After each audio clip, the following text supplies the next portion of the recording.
నమస్తే అన్న. నమస్తే అన్న. మీ పేరన్నా? సైందర్. ఏం చేస్తుంటారు? రియల్ ఎస్టేట్ వేసుకుంటాం. రియల్ ఎస్టేట్ నడుస్తుందన్న. భూములు మంచి అమ్ముడు పోతుంది. ఎంత స్లో ఉంది. అంతకుముందు టీఆర్ఎస్ ఉన్నప్పుడే కొంచెం ఊపు ఉండే, ఇవన్నీ స్లో అయిపోయింది ఈ మధ్యలో. అంటే కాంగ్రెస్ రాసిస్తున్నా? కాంగ్రెస్ అని కాదు, ఇవన్నీ ఎంపీ కోడ్ ఉన్నాయి కదా, ఎంపీ ఎలక్షన్ వల్ల అదే కస్టమర్ ఎవరు ఇంట్రెస్ట్ చూపిస్తారు. ఓకే. అంటే ఎయిర్పోర్ట్ ఏరియాలో భూములు మంచిగా అమ్ముడు పోతున్నాయి అని చెప్పేసి నిజమేనా? అది వాస్తవం ఉండే. టీఆర్ఎస్ ఉన్నప్పుడు బాగా అమ్ముడుపోయినాయి ఏరియాలో కూడా. 4 కోట్లు 5 కోట్ల వరకు పలికినాయి రేటు. ఈ మధ్యలో అన్నీ స్లో అయిపోయినాయి. ఎంపీ ఎలక్షన్ వల్ల కోడ్ ఉంది కదా, దాని తర్వాత అందుకునే ఛాన్స్ అయితే ఉంది. ఓకేనా. ఇప్పుడు ఈ ఏరియాలో బీఆర్ఎస్ ఎమ్మెల్యేగా గెలిచింది. బీఆర్ఎస్ వాళ్ళు ఇట్లా అందుబాటులో ఉంటున్నాను ఎమ్మెల్యే.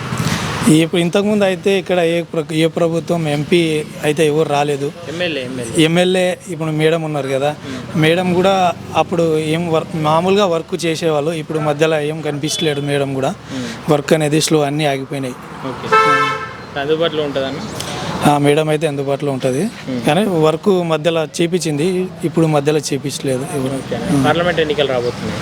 పార్లమెంట్ ఎన్నికల్లో ఇటు కాంగ్రెస్ నుండి రంజిత్ రెడ్డి, క్యాసన్ జ్ఞానేశ్వర్, బీఆర్ఎస్ నుండి వస్తుండు, బీజేపీ నుండి కొండ విశ్వేశ్వరరెడ్డి వస్తుండు.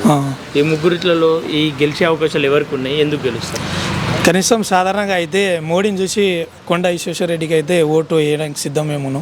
ఎందుకంటే కరోనా టైంలో కూడా మంచి అందరికీ వ్యాక్సిన్ ఇప్పించడం కానీ, 15-16 కిలోల బియ్యం అందరికీ ఇప్పుడు కూడా మళ్ళీ ఫ్రీ ఇస్తామని చెప్తున్నారు. వ్యాక్సిన్ వల్ల చాలామంది ప్రజలు కూడా బతికిరు కాబట్టి కొండ విశ్వేశ్వరరెడ్డికి అయితే ఓటు ఖచ్చితంగా వేస్తాము ఈసారి. కొండ విశ్వేశ్వరరెడ్డి స్వయంగా ఇప్పించండి లేదంటే కేంద్ర ప్రభుత్వం నుంచి, అంటే ఆయన బీజేపీ నుంచి కష్టపడుతున్నారు కాబట్టి కొండ విశ్వేశ్వరరెడ్డికి అయితే పక్క ఓటు ఈ నాగరం ప్రజలంతా వేస్తున్నారు. వేస్తాం కూడా ప్లాన్ ఉన్నారు. ఎలక్షన్ ఎప్పుడు వస్తుంది అనేది. బీఆర్ఎస్లో ఉన్న వాళ్ళు కూడా బీజేపీకి ఓటు వేద్దామని ముందుకు వస్తున్నారు ఈసారి. ఓకే.